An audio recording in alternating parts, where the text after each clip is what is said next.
you all know, I'm perfectly capable of giving a rousing introduction, but since this is an HR event, I have to give a very deadpan introduction. So here it goes. Hello, everyone. First, I'd like to thank all of you for being here today. Your feedback on the candidates for the Dean of our college is very important. Let me introduce you to our final candidate, Dr. Eric Lambert. Dr. Lambert currently serves as professor and department chair of the Department of Legal Studies at the University of Mississippi. Dr. Lambert began his career in academia in 1997, and prior to that, he worked in the criminal justice field. He is here today to give us a brief presentation, and then we'll open up the floor for any questions that you might have. Please don't forget to fill out your evaluation sheet and turn it in by May 18th. Okay, that was rousing. Welcome to bureaucracy. I'm Eric Lambert.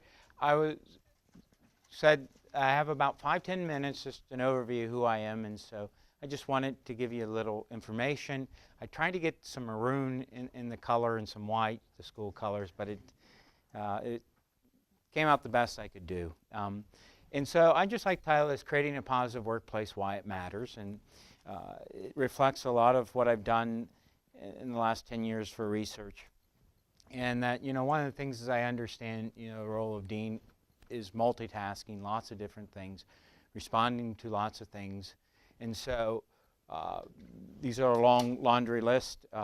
What I'd like to spend more things is that one of the things is to make sure that people are successful in their things. One of the things I've learned being chair for 12 years is resource allocator, or resource finder, and then resource brokers, finding resources and putting them where they're needed so that people can be successful. It's not always money, but yeah, it probably is sometimes money, but it's other things that also people need in the workplace. And that one of the things is that you want to care about the workplace because the literature all shows that things such as job stress, job involvement, job satisfaction, and most importantly, organizational commitment matter.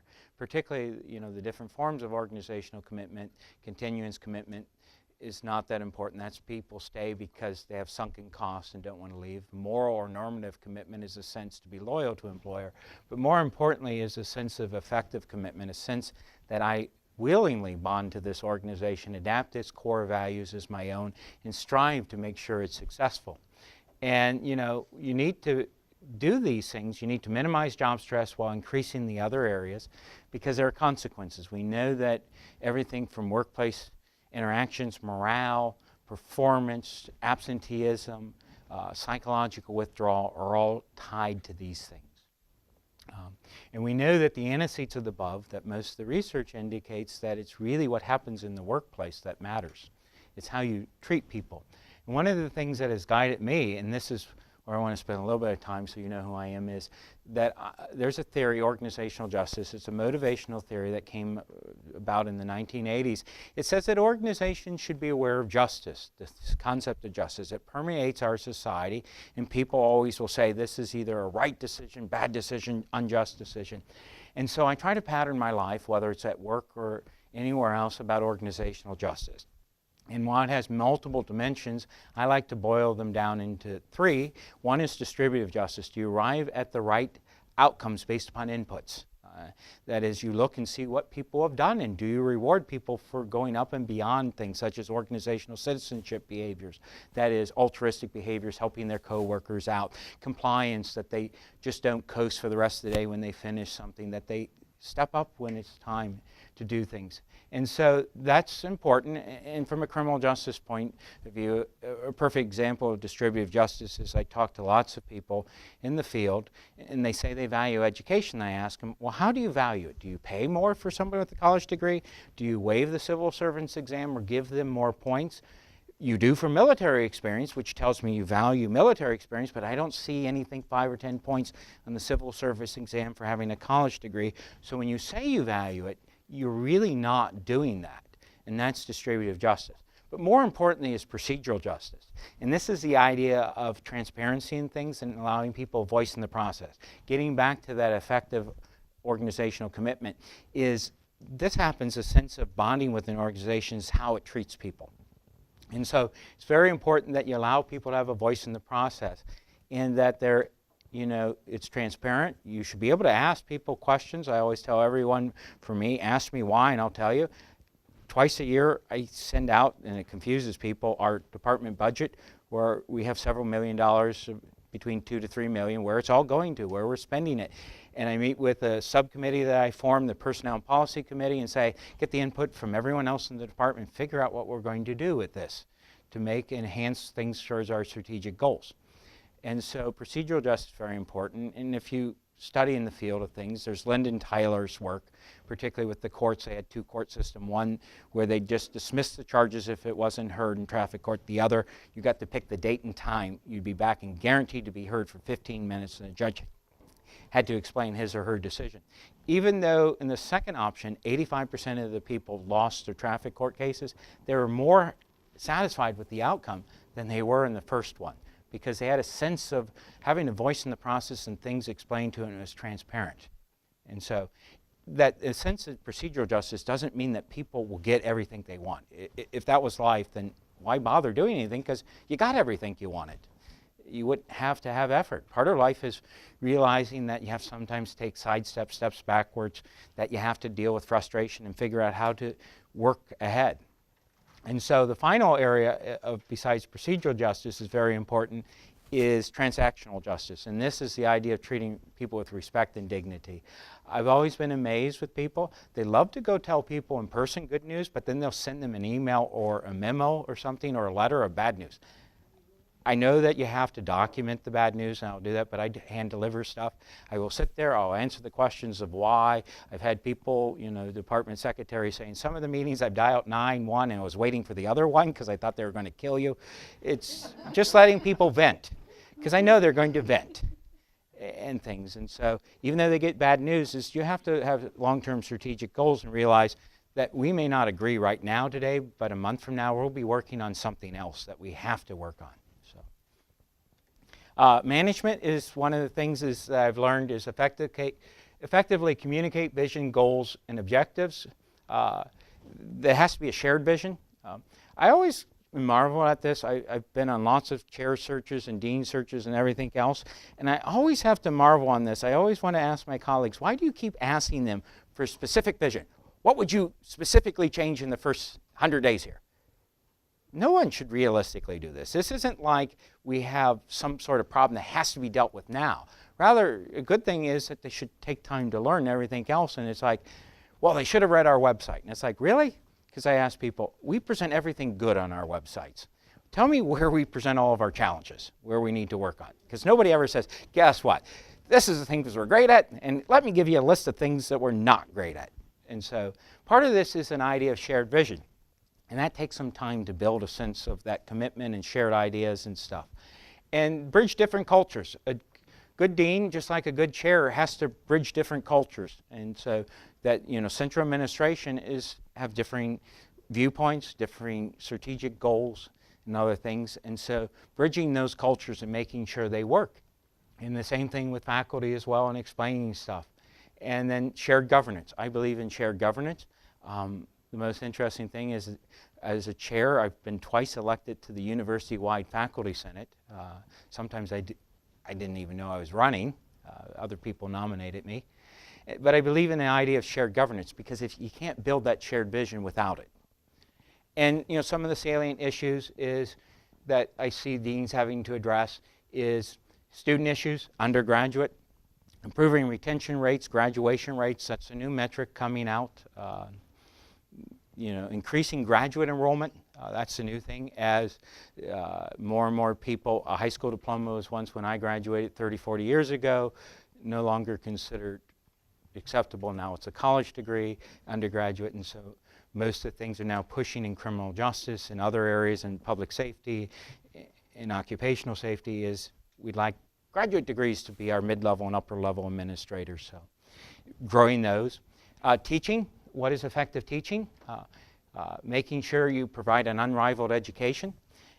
Exponential learning outside the classroom is very important, whether it's service learning, internships, getting students involved in research projects, but something to help them grow besides the classroom. And I said retention. Fundraising, we are being asked to do more with less. And so fundraising, whether it's external funding for research or whether it's donors to support things such as endowed professorships or scholarships for students. Hiring qualified faculty, and qualified depends upon, always people ask me, define qualified. That's something I can't do. Each program needs to define it and justify it with evidence why this person has to have these qualities to be successful. Because if every university was the same, we'd have the McDonald's of higher ed. And so every university has its unique programs, its unique focus, its unique successes. But the most important thing I have found out at every institution in the university is come ask our departments for this. We've set up both formal and informal mentoring programs. When I was at the University of Toledo as a chair, I took over that of 6 out of the 7 new faculty who were untenured, and many of them were in year 3 or 4, had all received by the university evaluation, because every year you had to go through the whole process of it. Unacceptable. And so the dean said, this is not good. We can't lose an entire department. And so part of the thing was mentoring them. And so every single one of them got tenure. 2 of them are now deans, 2 others are chairs, and 1's an associate dean. So it's making sure people understand what's expected of them, that they have the skills and resources. And so retention is very important, because we do a great job recruiting people, but once we get them here, in my opinion, in academia, we don't do a good job of keeping them. And so part of the things is setting up a formal and informal mentoring program, not just necessarily in the college, but in the discipline and outside as well. And so one of the things is the next dean must be aware of the diversity and excellence in the college, and be willing to ensure the college provides an unrivaled education for students, moves the academic field forward, improves the community and society, ensures that it becomes a place that people look forward to coming to. I will say one of the things is that may sound a bit pretentious, but it's not. I'm an organizational humanist. I believe that things should be positive because positive is good, not just because it affects the bottom line, because it affects people, and people make a difference. They are the heart and soul of any organization. An organization either succeed or fail based upon the people. So I will get off my soapbox, and I'd like to open up what you want to know about me, and I'd like to ask you questions, because this is also, I'm exploring whether or not I'm a good fit here. So that part of the whole search process isn't just for you to learn about the candidates, but for the candidates to learn about you. So if you don't mind, I'm going to sit on the hot seat. Ow. Hi, I really would like to know what experiences that you could bring that help in a time where university systems are threatened by increased austerity measures. So if you could talk a little bit about that. Well, one of the things I've learned is that stop thinking in the proverbial box, whatever that box is, but it seems to really confine people. One of the things is that how have you aligned yourself to the university's strategic goals? I mean, that's one of the things is that departments, programs, colleges can't go their own way. That they have to align themselves into certain things and be able to demonstrate with measurable metrics, or the metrics. What exactly have you done? I mean, I like to borrow a phrase I once read in the book is, good leaders will ask, not what have you done for me last month, what have you done for the organization today, what will you do next week? That you just can't rest on your laurels. So one of the things is making sure you align yourself to strategic goals, and then explain to things why, society and the overall university need you. What exactly you offer in investments, and I do that all the time, and I convince people to take chances. I like the entrepreneurial model. That's one thing I will say about the University of Mississippi. It is an entrepreneurial model. I have a provost and dean that buy into things, and so some of the things that are having new lines that open up right now in order to attract the best people, because I don't want to attract other people and I have them poached. So I've done research, I've looked at Cooper and everything else. I have the documentation and convinced the provost that a starting assistant has to be at 70. It does. In order to get the people, we have a provost that basically wants to break the top 100 of Carnegie rankings. We're 135. So that means you've got to have people that are going to stay there. He wants more doctoral education to increase from 12 to 25%. He's pointing to the University of Alabama, which is at 28. We don't want to be a follower. He said we want to be a leader. And so those are things that I've said, I know you don't have the money. I have an open line at 63,000 from revenue sharing. I'd like to top it off to 70, and after year 5, when they get tenure, you pick it up. Provost said that's an interesting idea, we can do that. Same thing that I said before is, we have the money from a revenue sharing, let us split a line. Because I can't go hire a new line, they won't give me the position control number, PCN. But what I say is, let me take this line, and I have enough money as a department, we as the faculty think this is a good idea, because we need new people to work with us or enroll in enrollment. So let's take this line, split it, and then we'll pay the difference for the things. And so, again, that was a big push for a year to convince them, why should we do this? We've never done this as a university. It's like, we've done all these things. You don't have everything that needs to be invested in. We'd like to invest in ourselves, because we have our pay. We'll put our own money where our mouth is. And so it'll be interesting that they have now asked IHL for permission to do it. So the central administration has agreed to split lines in the school. It's our college and the department. And so those are things that I would say is aligning yourself to strategic goals so you can show why investment should be done, and that are you also willing to take the risk of taking, if you have revenue sharing, indirects from grants and other things, to reinvest them into making yourself better. This is a very large college, with lots of students, lots of faculty, lots of employees, and all kinds of missions, from service to training to research to teaching to international stuff. In a university that on the other side of the bypass tends to be more traditional and, what if they were good word, limited might be it. In an era of neoliberalism, the university relies more and more and more on precise policies and rules and procedures, which are very appropriate for one half of the university. But over here, maybe a little constraining. So it's kind of like driving up in Philadelphia. It's kind of like driving in Philadelphia where a stop sign is a suggestion, not a law. I'm from Detroit. There are no traffic laws. They're just traffic suggestions. So I guess I'm asking what your views are on interpretation and flexibility of language and policy. I don't think one size fits all. What I think should be driven, and I was asked this by the staff, is there is nothing wrong. They were asking me about branding. There is nothing wrong with the university branding, but one size can't fit all. I worked at one of my first institutions as an assistant professor. They wanted our mascot and everything, and it's like, really? Criminal justice, your mascot is a bulldog snarling. We really don't, do you know, dogs and police just, there are issues about that. And so the thing is, we want branding. We want something that would identify you. And so we said, can we change the mascot? We'll keep it a bulldog, but a puppy. That we may look tough, but we really care type. And that was our motto. But again, those were the things that said we want to brand, but we realized that we can't have one size fit all. Because there's nothing wrong with, you know, because the bulldog just had the fangs out and there was actually saliva dripping off of them. And it's like, just not going to be good for the images of police and corrections and that. And so instead we had a puppy, a little bulldog puppy holding handcuffs in its mouth. Saying, you know, we may look tough on the outside, but we care.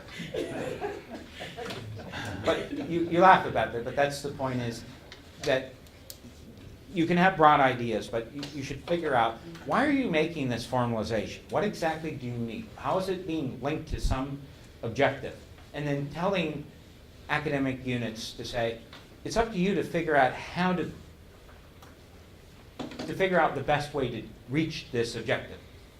I mean, and so part of the job, and part of my job is being department chair for 12 years, is to tell the people above me, including the dean and the provost, bad things. Grumblings, other things, or things that this is a bad idea for this reason, and things. In fact, I've been lucky. I've worked for great deans. In fact, I work for one now. We spent 2.5 hours after having dinner in a parking lot. The police kept driving by because we closed the restaurant. Are you okay? The two of you are standing in the parking lot empty except for your car. Yeah, because I need to tell you these things, and for whatever reason, because he's a brand new dean, he believes that these conversations should happen, but the other chairs just won't have them because The previous dean was, I don't want to hear any bad news, and if I do, I'm going to replace you, which is a bad way of dealing with things because the problem doesn't go away, just it's the emperor has no clothes. So, those are the things that I think are good, whether it's department chair, whether it's a dean, need to tell those people above. Here's the pushback. I understand the idea, but you just can't say top down. Let us figure out how to best do that, because I've worked for a provost before at Wayne State during budget cuts, said all travel to all conferences cut off. And it's like, that's a bad thing. Just tell us the budget cut that you're going to do to us and let us figure out. And we brought people together and we cut our copying costs dramatically. Students loved us because they're like, stop making copies because I have to scan in to put on my iPhone anyways, so just send it to me as an electronic. But no, those are the things that we figured out. We figured out how we could combine things outside the thing. Is that I went over and talked to anthropology, Department of Anthropology, and said, it was such a budget cut that, you know, even if you froze every open line, we didn't get to even 50% of what the state said we had to cut. At Michigan, I mean, it was just massive cuts. And so making tough decisions, went over to anthropology and said, we're going to lose these open lines. You know, you have a bookkeeper, but she can't, everything at Wayne State is pushed down. Doesn't go to the dean's office. When I approve travel, it go directly to travel and they get paid. So I did all the budgeting. We had the budget analyst. We have in the department, we don't have a receptionist. You have a receptionist, but you don't have a budget analyst. My budget analyst spends about 25 hours a week for us. And so we created the first shared office staff between two departments, saying, because our alternative is if it's just not going to work out if we make these cuts. But again, provost could have just said across the board, but instead we pushed back and said, we understand you have to make a tough decision, and as vice president of finance as well, make these cuts. Just tell us exactly what, and let us figure out how to do it best so we don't impact the quality of our program. We know it better than you do. And so part of that is pushback. But some of it I understand why some things have to be done to make sure. Are the rules and regulations in place? Because I come from a state that keeps the Federal Bureau of Prisons in business because of corruption. Mississippi is the most corrupt state in the union. In fact, its Department of Corrections, Mr. Epps, just pled guilty to 12.5 years of federal for embezzling several $1 million, along with state legislatures and no bid contracts. Those are the things that I was part of a panel is, yes, we need to figure out how to make sure this doesn't happen again, but how do you do it without constraining new layers that aren't going to accomplish what you want? Your last slide mentioned diversity. Could you give us some concrete examples of things you've done to either increase or sustain diversity of however you define it, and give me a definition of that, where you've been in the past? I define it as every walk of life. I mean, one of the things is that I define it as religion, sexual orientation, political orientation, ethnicity, racial, age, and so two things. One is your student population. Are you recruiting diverse students? If not, why not? And so one of the things is that we did not have the diversity of what we looked at our sister institutions or our compatible institutions. Why doesn't our student population? So then we started picking the high schools and the few students that we had from them and inviting them there and convincing admissions why they needed to buy people a free lunch, including faculty. But more importantly was connecting them when they came was after we talked to them as faculty is then to put the students that were there as juniors or seniors, the few that we had recruited from there. And the next thing is we went from being one of the lowest diverse things in terms of racial identities to the most. At Wayne State, there wasn't no issue with students because at Wayne State University, there was no group of students that reached the majority. It's the most diverse university in America in terms of its student population. And the faculty is, what are you looking to recruit faculty that bring different perspectives? And that begins years down the road. Why should they come? What are some of the obstacles they're going to face to do with things? And some of the things that you'd have to argue is that, Wayne State did a good job in saying, we have a lot of faculty that may not want to live in the suburbs. Some may want to live in Oakland, which is the 10th or 12th richest county in America. It's also not the most diverse others want to live in Detroit, but how can we do this? And so the university came up with a way, along with things that we point out to them, is they want to live, the new faculty that we want to recruit want to live here in Midtown. But you need to put the police, and so we convinced them to go 20-some blocks around the university to patrol, and then also to give incentives the university did of $1,000 a year towards rent, or $20,000 towards your mortgage in 6 years. But again, there were things that telling them no matter what you want to do, if you don't do the things that people are telling us, they're not going to come. They don't want to drive. Because Detroit is spread out, if you've ever been to it. The suburbs are 20 to 35 miles away, 45-minute commutes via freeway. New young faculty didn't want that. They're like, I'll go to New York. I'll go, to these other places, which are Seattle, vibrant things. So starts years down the road. I'm already working, even though I don't have any open lines still. I'll have one, but it'll be a joint PhD, JD. Next year I'll have 2 or 3. But I'm already calling people that I know are diverse and saying things that I hear enough that, some of the things is, what don't you like about your current institution? How can I get you here? Things. And some of it I'm telling you right now is that the going thing is, what spousal policy do you have? Or significant other? I can't create tenure-track jobs, but I work for a dean that can create jobs for people that have the skills where we need them. Because that's the other thing, a lot of places will tell me, places that we aspire to, they interview at places like University of Michigan, but they won't do anything for their significant other. We can talk about that. We're a growing university, we have students, we have the revenue sharing. So. But again, I started the conversation with a person who's at Michigan State right now that I know is something that we need in terms of diversity for the department, and so called him and started asking him, how's life there? What would take it to come? And his wife is this.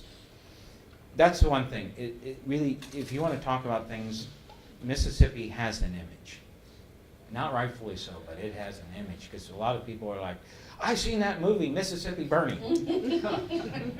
That's before my time. So, and I tell people a whole bunch of stuff about things, and by the way, people are just, I just need to get people to campus, and once there, they're just amazed. People are like, you have a synagogue? You have an Islamic temple in town? Yes.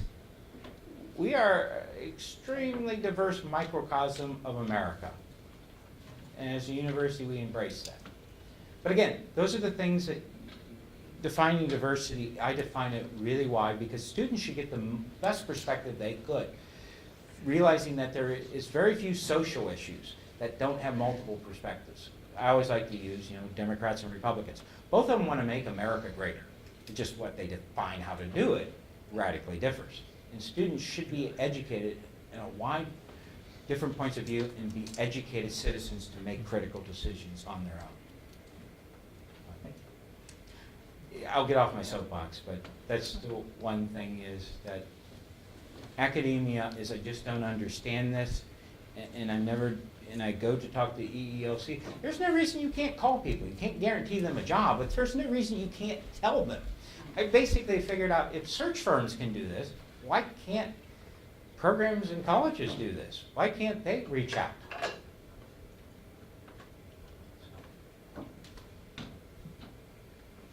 And you asked about students. That's some of the other things, is we're gearing up as a school college to identify within a 100-mile radius of all the programs in our school and college that don't have graduate programs, and start making connections with those departments, and inviting them and saying, bring your best students here for research day. We'll pay for your travel.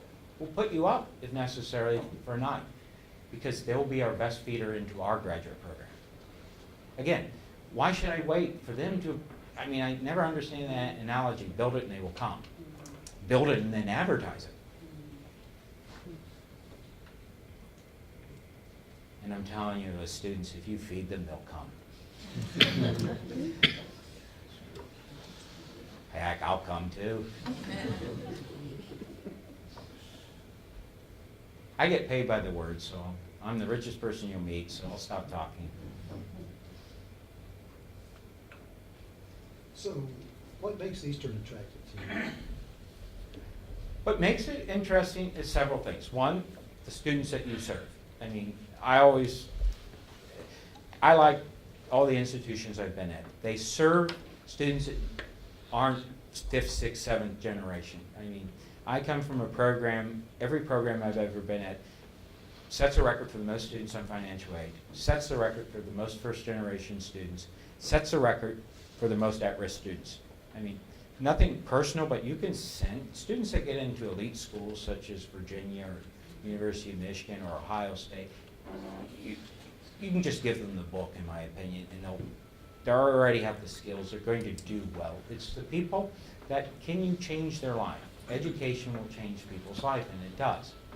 And so that's one of the things that attracts me is the students that are being served. I mean, that I have always believed I believe in the teacher-scholar model. In order to work at a university, you've got to be a great teacher and a good scholar. And a good scholar you can define however. All I mean by a good scholar is have you kept up on things in the literature so that you're current in your classroom. Because if you're not, you're doing no service to people. So that attracts me. 2, you have an excellent reputation. I will say one thing, if I have to say where I think you've been shortchanged as a college, is that you have not been allowed to launch a doctoral program. There's a shortage out there right now. The Chronicle this fall did this thing in terms of criminal justice criminology. For every person that graduates, there's 2.3 jobs in academia open right now for each graduate.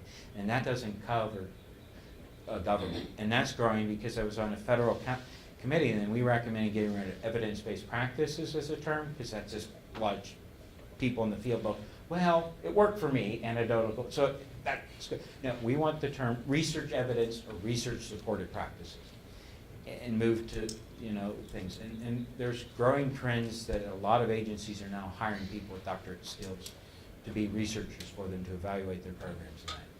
And so that attracts me, that the quality of your research and the quality, first of all, quality of teaching the students that you serve. Second of all, quality of the research. And third of all, that even though that you feel you're a diverse thing, you're a lot more in connection than the current school college I come from. I mean, probably the only thing we have in common is we have nutrition, hospitality management, social work, criminal justice, soon to be sports management, kinesiology / exercise science, recreation administration, health promotion. What's the other one? There's one other I'm drawing a blank, but there is wellness, making society better. But again, there is a lot of things that you're already doing that you could continue to build upon that attracts me. And the other thing is, as a program of distinction, it means you get to be the leader in a lot of stuff. I mean, you get to start tearing down silos of other programs and saying we should be working together. So, those are the things that I think that you're on a path of excellence. It's not a destination, it's an ongoing journey, but you really have done great things, and you are on the cusp of doing even greater things. Assuming that you can convince those with resources to free them up. I don't know if that answers your question.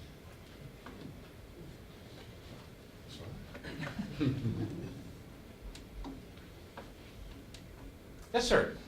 Our mission statement basically creates a three-legged stool for us to be evaluated by. One leg is research, one is teaching, one is service. There's ongoing discussion among our side of campus and the other, admin and faculty. What is your evaluation of the importance as a dean for all three of those when it comes to evaluation, promotion, tenure, and or just how you feel about all three and how we do our jobs as faculty? I think all three are important, but I will be honest. Please. Unless you're just purely a teaching school, I have never seen service as one that'll get you tenure or promotion. You could be the great service provider. If you're not a good teacher and a good researcher at most institutions, those are the critical things.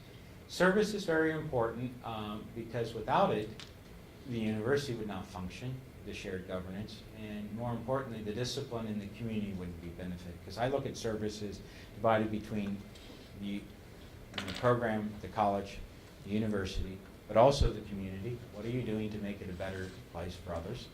And then also the discipline. What are you doing in the discipline? I mean, are you volunteering your time to review articles? Are you volunteering your time to do other things, maybe serve in a position of a professional society? So I think they're important. In terms of promotion and tenure, no, but in terms of rewards, yes. There are people, you know, but there's no model. I mean, you could do things, by the way, the University of Toledo did the most interesting thing I've ever seen, was they had a variable teaching thing. It'd be dependent between the chair and the faculty member. And so every April I'd have to negotiate with people, what percentage of service from 10 to 30% would they do? What thing from teaching from a 2 to a 4 would they do? Would they do between 30 to 70% of their merit pay would be on teaching? And would research be between 20 and 60%? And people would be like, telling people, before you jump on board on this research, and you haven't had any articles yet, you do realize in Toledo it was all merit pay was, and it would be evaluated on this contract, what was expected the following years. We should do this in increments. And so there's no one way. I think that all of them are important, but you have to decide, like the University of Toledo, whether it's going to be individualistically or as a whole, what percentage of effort should go into teaching, what percentage of effort should go into research, and what percentage of effort should go into service. And there should be some flexibility on that, but everyone should have an idea of what's expected of them. And one thing I will say that I have done as chair is I try to keep assistant professors off of anything except departmental committees. There are committees, I will be honest with you, if you want to kill a good idea, send it to a committee. In fact, at one university, I served on a committee that oversaw committees to make sure they were doing their job as committees. We asked them, how many times a week do you meet? How many hours? It's just like, when you need a committee on committees, then, but, and so, it's hard to answer your question because when service is things, what exactly do you mean by service? Is it how much effort or is it the output that's been accomplished by it? Because I've been at universities that not only ask what committees you serve on, but how many hours a month or how many hours a semester you put on it. In other words, if you're on one committee that meets 2 hours a semester and somebody else is on the curriculum that meets 4 hours a week, should not the weight be different? And so those are questions, again, that I think start among programs. What exactly do you want to be at and how do you get there? And then make sure that those things on teaching, service, and research are aligned. Because there's a famous thing I learned in the federal government called the checkbook exercise. If you say your goals or objectives are A, B, and C, but you keep spending D, E, and F, welcome to Einstein's definition of insanity. You will fail every time because you're putting all your effort in the wrong area. And again, I can't, and it's hard to answer your question without saying, what is the shared vision? Okay, thank you. Anyone awake? I have a question. Let's say, should you become dean here, you would be inheriting essentially an in-house beef. Our schools don't really get along. That's always bothered me. So what kinds of things, I guess, what have you done in your career that highlights like your commitment to like conflict resolution, mediation, and unification? Because, you know, I see the value in what we all do. You know, I just want to know how can we move from what we have to where we should be. I agree. Conflict is management is very important, and that's part of my job, and I've been doing it for 12 years. There are times that I will be honest with you that it's not just between things. I once went on a job interview a long time ago, and the provost was in the room, and the dean was for a department chair, and one faculty member asked me a question, what are you going to do with the deadwood? And I said, what do you mean deadwood? What washes up on the shore? I'm unclear. And he pointed to his other faculty member, that deadwood, he's useless, he should be fired. And the two of them started screaming, and I'm like looking at the provost, really? This is a job interview. And you say this is one of your best departments where people get along?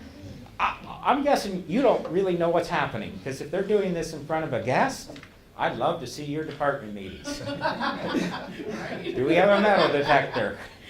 But no, conflict is getting things in partnerships, is setting up interdisciplinary travel between departments. I mean, that's a great way to get things to do. You can go to a conference if you do this project together and present on it in a paper. And I'll pay for it. You know, I've had deans say that, or universities provosts, I'll pay for it, go. And we did that, an interdisciplinary one between the sciences and criminal justice at one institution, and they ponied up $10,000 to send 8 of us to a conference. And so we went to, actually twice they did it. Once we went to an ACJS conference, and once we went to a biological sciences conference. So we started learning more about what each other was doing and how we could dovetail into it. But those are the things that also, what social activities do you have? I'm telling you, we have a killer picnic.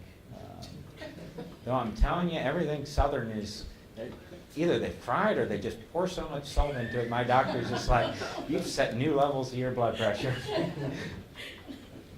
But we do. We have events where we're forced to work together, that we have to do workshops and stuff, and we start learning more about things. And so building that sense of teamwork, that we're all in this, what are the rewards, how do we get you to work together, and things, but you can't ignore conflict things. And starting to talk to people and say, you're never going to see eye to eye on this, but we have to be professional about this. And that, you know, things like you can't do things, and I've been in things where I arrived at as a brand new chair where one faculty member had emailed all the students, tell me everything bad Professor X does, and things like, does this professor show up on time? Do they, or do you think they're that tough? What do you mean you're, as a fellow faculty member, sending all the students of this other faculty a survey about how bad this person is? So you'd be surprised. But yes, you have to deal with conflict, you have to deal with it quickly, and the one thing I learned early on being a chair was stop thinking like the world thinks like you, because they don't. There's going to be multiple perspectives, because I would always assume my type of thing is when I have a disagreement with somebody, an hour later it'll be like, where do you want to go back? Well, other people are not going to let go of it for a while, and you have to deal with it. I don't know if that answers your thing, but you've got to tear down those silos and build those bridges and figure out how to do it. In some way is that rewards are far better than anything else.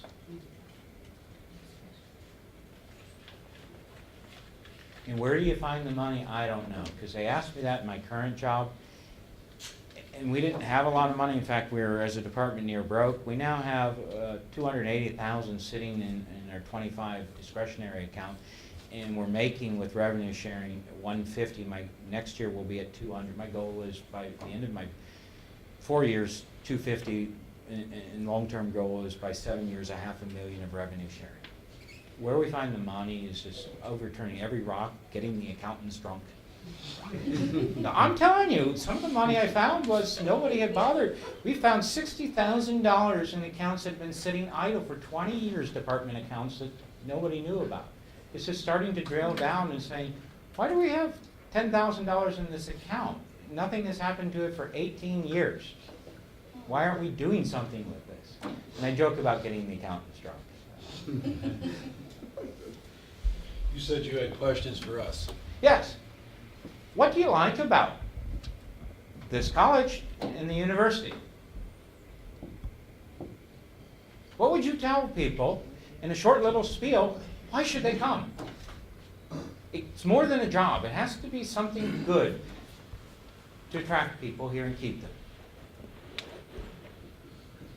I think one of the reasons is the reason you already mentioned, the opportunity to serve first-generation college students and make a real difference in their lives. I agree. Our awards program I changed was, it was one of the most elaborate things to glorify ourselves, where we all stood up and spoke for half an hour of what great research we're doing. We made it an hour. We did it during the day for the students, and it's all focused on the students. And the title of the award ceremony is Changing the World One Degree at a Time. That was what I thought our goal was, to have talking to people, was to give them a quality education so they can make a difference in the community. So, other things than just, because there's got to be something unique, because half of academic institutions in America serve first-generation college students. What else? I'll be honest, I like the resources, like I travel, if I ask for funds, I get it. So I like the resources that we have here. Can I ask the amount? I don't know an amount, I just ask for what I want and magically it appears.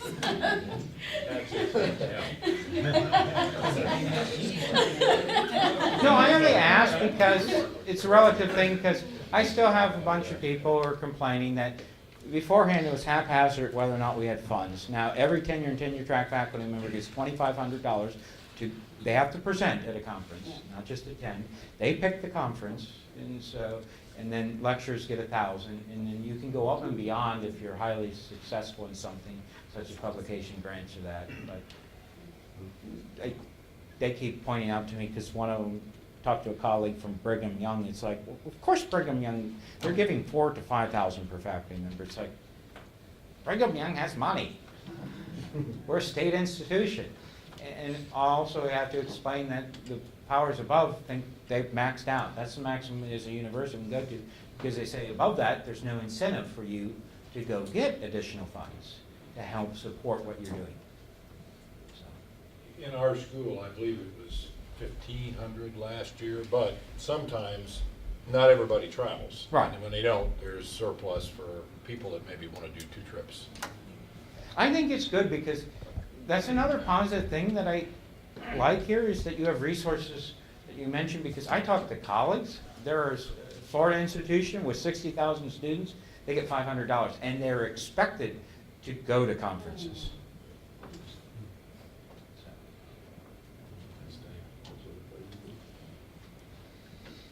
And so, nothing else? Because I met a lot of people who have been here a while. There's something that keeps people here. I really like the diversity of focus. I look around and I see my colleagues from classrooms, I see my colleagues from outside of the classroom with some of our other attributes. And so we have a diversity of focus, and all of us, in my world anyway, all of us get along wonderfully. Now, I know somebody might say, well, where have you been?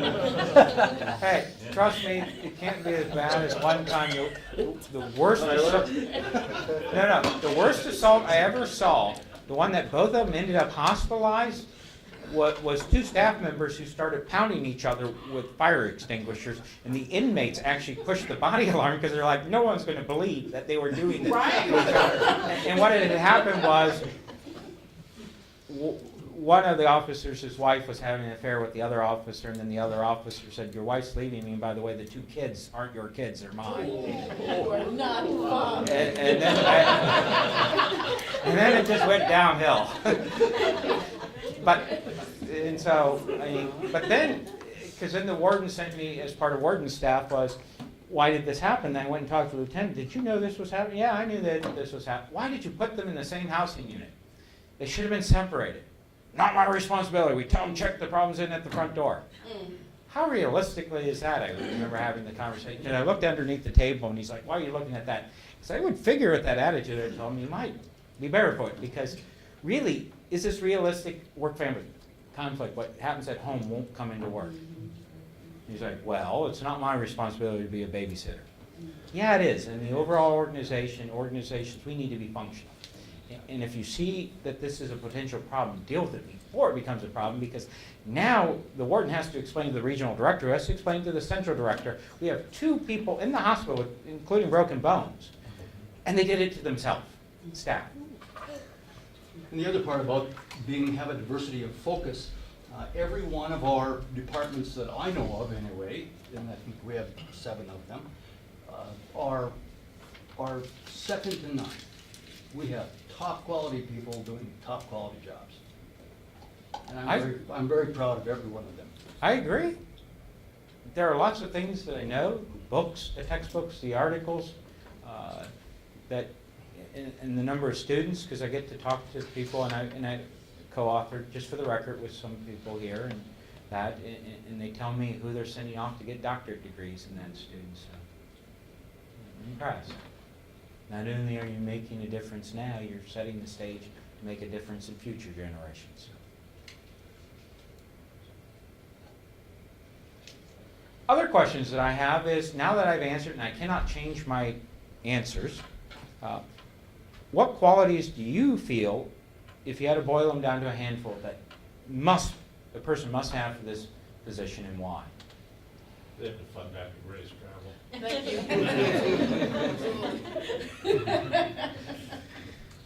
Chuck, did you want to go first with your hand Oh, I didn't see your hand, Doctor. No, I had a, back to your other question. Sure, we can, up? Quick. What attracted me and what attracted many of us here was a strong sense of regional mission. You know, as you say, first generation, Eastern Kentucky. I'm originally from Kentucky, never thought I'd ever come back. But over the years, you know, we broadened that perspective a little bit. We have, at the university level, but certainly here within the college, some international initiatives I think are very important for our students to experience, broaden their perspectives on various things, and I think that's important. What's your feeling? I do as well. I mean, crime is a universal problem. How you respond to it is not. And so there is no reason you should reinvent the wheel. If you can co-op other working things to do, you should look at things. And so yes, my research is in corrections, but another area that I just got into is by meeting colleagues, and that is international views on criminal justice issues. Why exactly, you know, that things look at, is there a gender gap like we have in the United States? Why not in other countries? Why are women more punitive in other countries than men? What exactly is the forces that drive these? So I think that you're right, that looking at things from a broad perspective will benefit the students. I'm not sure that answers your question. Yes. And I don't think there's one size fits all. I mean, as I said before, it's a path towards excellence, which is an ongoing journey, but there are lots of paths you can take. I mean, you decide. And again, some of the things is you have to define what excellence is, but have the evidence to show why it's excellent, and then how you're going to progress towards it. In providing students with a broad quality education, I would say yes, it is a path towards excellence. 31 years ago when I got into this profession, and to clear here, I was a student. one of my first students and my first job. But I You taught me what Maker's Mark is. I started taking students to Washington, D.C. from Saginaw, because I thought that was important. Because most of the people in Saginaw probably hadn't been out of that region. Well, we find that here, even out of the state, Cincinnati, Knoxville, and so forth. And it's been some interesting experiences over the years.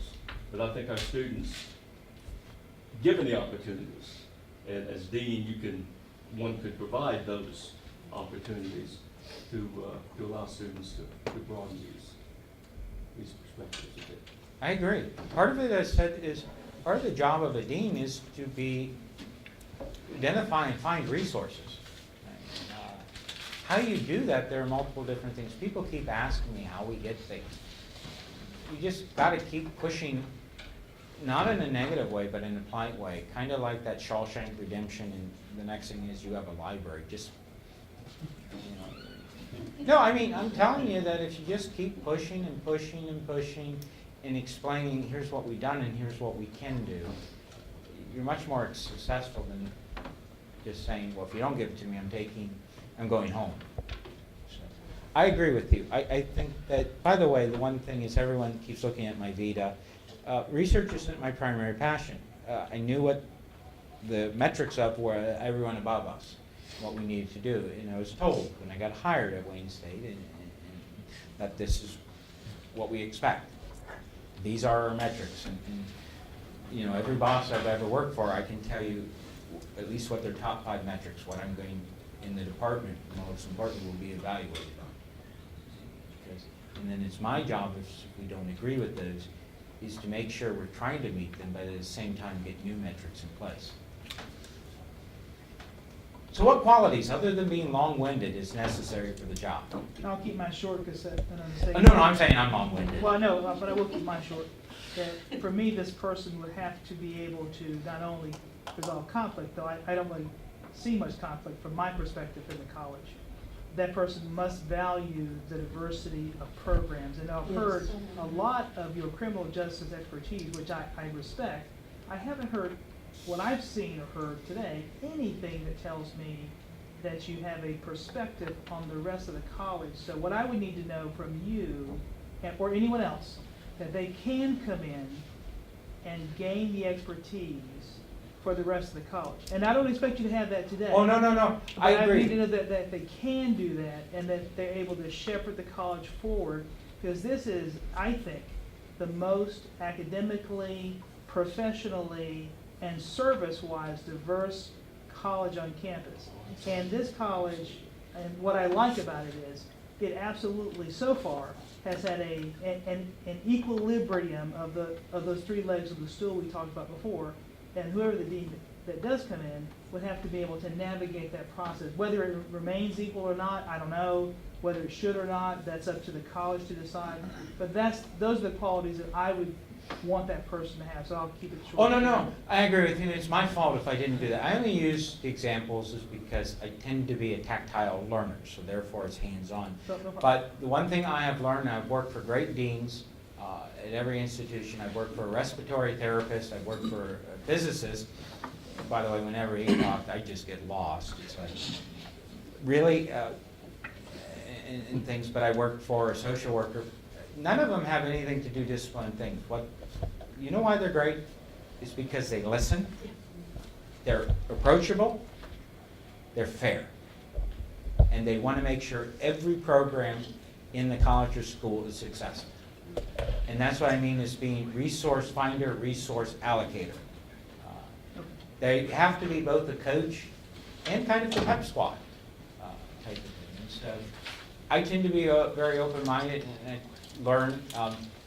I should have started off, my department has two programs, criminal justice and paralegal thing is for students who want to go on to law school or for students who want to be a paralegal. And so I'm fair and honest because powers above me suggested since somebody left a lecture in the program, it's at risk because it's dropped from 90-some students, 100 students down to 53. And as soon as it hits 50, it triggers a whole bunch of university things. And so I sat down with the students and I sat down with the other faculty in the program and asked, what exactly is holding you back? And so they said, well, one thing is a name change. Paralegal is a community college thing. We want to be legal studies or law and society. I said, well, let's take a look. And so we found legal studies. Second of all, they said, we're not attracting students because I pointed out Central Florida has 1,200 majors out of 60,000 students in their law, legal studies. So why are we so low? And, because they're one of our peer institution. They said, well, our problem is that, we have a lot of students who want to go to law school, but they don't know how. So we're in the process of creating what I call a 3-3 program, where 12 hours at their undergraduate is going to count from law school credits they take, will count as their electives, and then 12 hours of the legal studies classes will count to law school, their electives. And if they maintain a certain GPA, they'll be admitted. Which, by the way, is a great thing for our program, but also for law school because they've dropped. They're down 100 students right now, and then the only law school in Mississippi, and so they need good quality students. But again, these were the things that, well, why can't you have a name change? So I said, well, you can't have a program name as the same as a department thing if there's more than one program in it, because it'll confuse students. And it probably will confuse students, because not easy. Students can be confused sometimes. So I said, well, why don't we change the name of the department? And they're like, we can do that? Yeah. We have to go all the way up to our board, but if we have good reasons, evidence-based, they will do it. And so we're in the process of doing that. And I could have taken those resources, and because there were 2 faculty members left who could have came over and taught our law classes in the criminal justice program, but instead, that said JD, PhD, saying if you're going to move more towards law and society, then you need to have some of these things, not just law, but research-oriented in the society things that other competitors are doing, like University of Wisconsin. And so, can we do that? It's like, yeah, but this lecture, trust me, I'll find the money to top them off so we get who you need. Yep. So, Thank you. Dr. Lambert, we're nearly out I'm of sorry. time, and we're over in terms of the designated time. But I know that Dr. Whitehouse has to get you across the bypass for your next destination. You make it sound like Did the you have great. something that you wanted to go ahead and You were ask? asking what I needed from a dean, but I believe Dr. Hunter addressed that. The other whole half of this college, you weren't speaking of. Right. And we need a dean that will encompass the entire college. That's important to me. Oh, I agree. You're only as, every program needs to be strong. Every program needs resources. Every program needs to be successful. Yeah. There's no argument here. And that you should, again, one of the things is to make sure you listen to people and you build that shared vision. What can they do? What do they want to do? And what's holding them back?